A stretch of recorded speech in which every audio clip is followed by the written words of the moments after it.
ආයිබෝවන් තවත් මාතෘකාවක් අපි මේ විශේෂයෙන් මම ගොඩක් වෙලාවට මේ රාජ්‍ය පොදු සංස්කරණය සහ රාජ්‍ය කියන්නේ මොකක්ද කියන පිළිබඳව ගොඩක් වෙලාවට කතා කරනවා.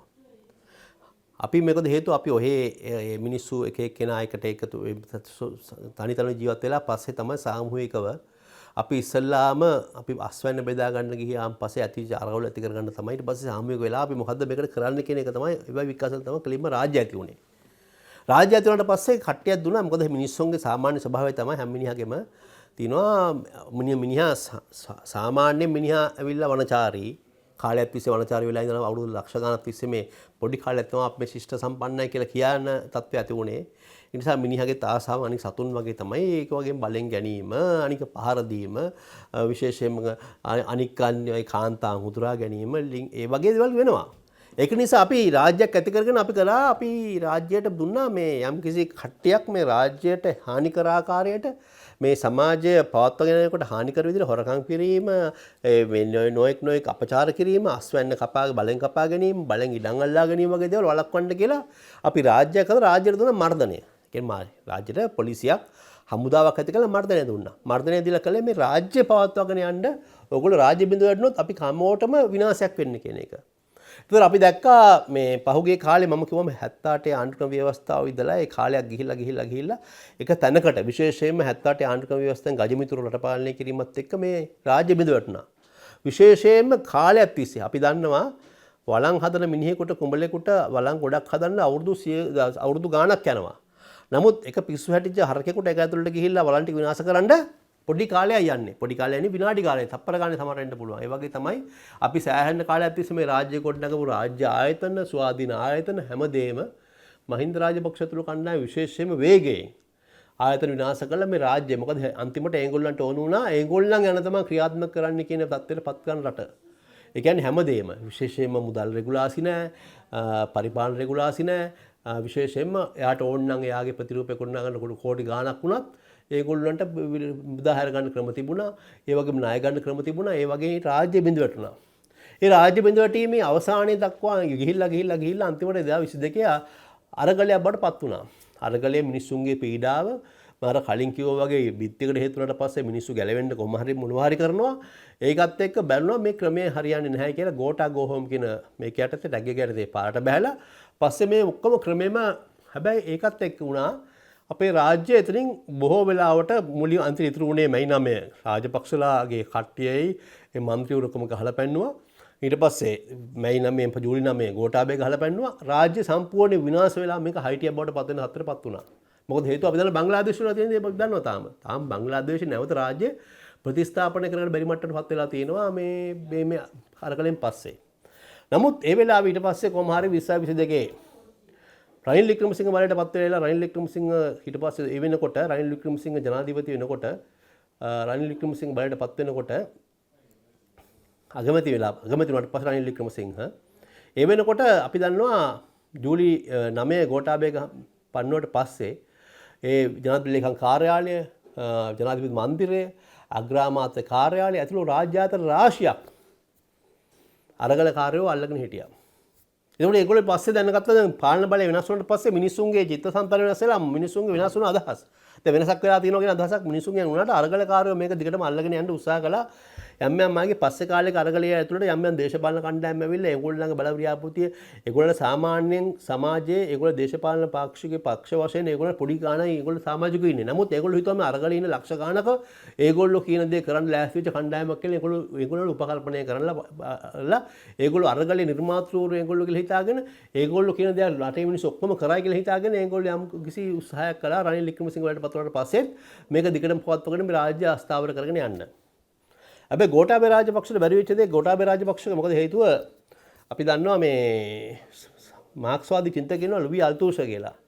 එයා කියනවා මේ යම්කිසි රාජ්‍ය පවත්වාගෙන යන්න නම් ඒ විධායකයේ පණිවිඩය හරියට යන්න ඕනේ මර්ධන උපකරණ. මර්ධන උපකරණ කියලා කියන්නේ හමුදා පොලිසිය වගේ දේවල්ට. මොකද්ද අපේ ප්ලෑන් එක මොකද්ද අපි කරන්න යන්නේ කියන එක පිළිබඳව හරියට මෙසේජ් එක යන්න ඕනේ කියන එක. ගෝඨාභය රාජපක්ෂ ගියේ නැහැ.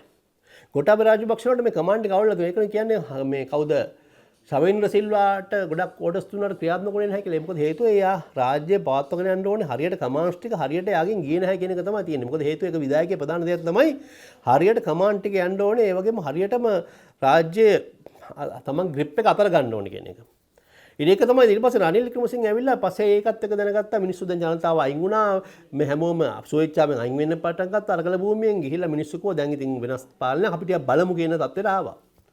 මෙයාට කාලය දීලා බලමු කියන තත්ත්වයට. නමුත් සමහර කණ්ඩායම් මේකට එකඟ වෙන්නේ නැතුව ඒගොල්ලෝ හිතුවා ගෝඨාභය පන්නවා වගේ රනිලුත් පන්නලා ඊට පස්සේ ඒගොල්ලෝ බලාපොරොත්තු හිටියා ඒ කාලේ හිටපු වෙනත් විදියකට බලයත් එක සෙල්ලම් කරන්න. පාර්ලිමේන්තුව ගාවට ගිහලා පාර්ලිමේන්තුව වඩලන්න උත්සාහ කළා. ඒකත් ඔක්කොමත් එක්ක අන්තිමට රනිල් වික්‍රමසිංහ මොකද්ද කළේ? දැන් අරගලයේ කණ්ඩායම තීරණය කළා. ඊට පස්සේ මිනිස්සු ගැලවිලා යනකොට Tamanට මොකද හේතුව මාළුවෙක් නම් ජලයේ තියෙන්න ඕන වගේ ඕනම එකකට ජනතාව නැත්තම් වැඩේ කරගෙන යන්න බෑනේ. නමුත් ඒගොල්ලන්ට අන්තිමට කරගෙන යන්න බැරි මට්ටමකට ඒගොල්ලෝ මොකක්ද දන්නවද කළේ? තව දවස් දෙකකින් තුනකින් අපි ඔක්කොම බාර දෙන්නම් කියලා ආණ්ඩුවට දැනුම් දීමක් කළා. ඊට පස්සේ මොකද කළේ? ඒ බාර දෙන්නම් කියලා කිව්වට පස්සේ ඒ දිනය එන්නේ ඉස්සෙල්ලා මහර හදිසියෙ ගිහලා රනිල් වික්‍රමසිංහ මේ ඔක්කොටම ගහලා අල්ලගත්තා. මම ඒක ගොඩක් කටේ රනිල්ට දොස් කීමක් කළා. මම කියන හරියටම හරි. රාජ්‍යයේ දේපල රාජ්‍යයේ කාය හරි ඉල්ල ගන්න ඕන නම් ඒ රාජ්‍යයෙන් අසමත්. ඒක හරි පණිවිඩේ නොගියොත් තමයි රාජ්‍යයේ පාලනය කරන කට්ටිය Tamanට මේ විධායකයේ බලය Taman ගාව තියෙනවා කියලා පෙන්වුම් කළේ නැත්නම් ඒක මොරාලි ප්‍රශ්නයක්. දැන් ශවේන්ද්‍ර සිල්වා ගෝඨාභය කියපු දේ ඇහුවේ නැත්තේ ගෝඨාභය කමාන්ඩ් එක ගෝඨාභය ග්‍රිප් එක ගිහලා තිබුණ හින්දා. හැබැයි ශවේන්ද්‍ර සිල්වා රනිල් වික්‍රමසිංහ කියපු දේ ඇහුවා. ඒ කියන්නේ ඒ වෙලාවේ හරියට කමාන්ඩ් එක විධායකයා මොකද්ද කියන්නේ මේ රාජ්‍ය ආරක්ෂා කරගන්න ඕනේ කියන එක විධායකයා හරි පණිවිඩයක් දුන්නායි කියන එක ශවේන්ද්‍ර සිල්වා පිළිගත්තා. පිළි අරගෙන තමයි අර ගෝඨාභය ඉන්න කාලේ ගහපු නැති කොල්ලන්ට ගිහිල්ලා ගැහුවේ. ඒ කියන්නේ හරියට අර වාමාංශික චින්තකයෝ කියලා දිනා වගේ හරියට විධායකයා දෙන්න ඕන පණිවිඩය අපි මොකද්ද කරන්න යන්නේ කියන එක පිළිබඳව.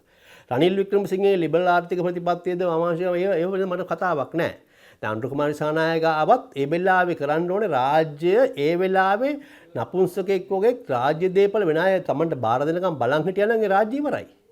රාජ්‍ය පවත්වාගෙන යන්න බෑ. ඒක මහා දැවැන්ත සංකල්පයක්. ගෝඨාභය වෙලාවේ හැමදේම බින්ද වැටිලා අන්තිමට ගෝඨාභය ඉස්සරහට ඇවිල්ලා ගෝඨා ගෝ හෝම් කියලා යාව පන්නලා කිසිම රාජ්‍යයක් වැඩ කරන්නේ නැති එක හැම ආයතනයක්ම මොකද ලංකාවේ ඉන්න පොලිසියට ඇයි ගහන්න බැරි වුණේ? ගහන්න බැරි වුණා නෙමෙයි. රාජ්‍ය පාලනේ බිඳ වැටුණා.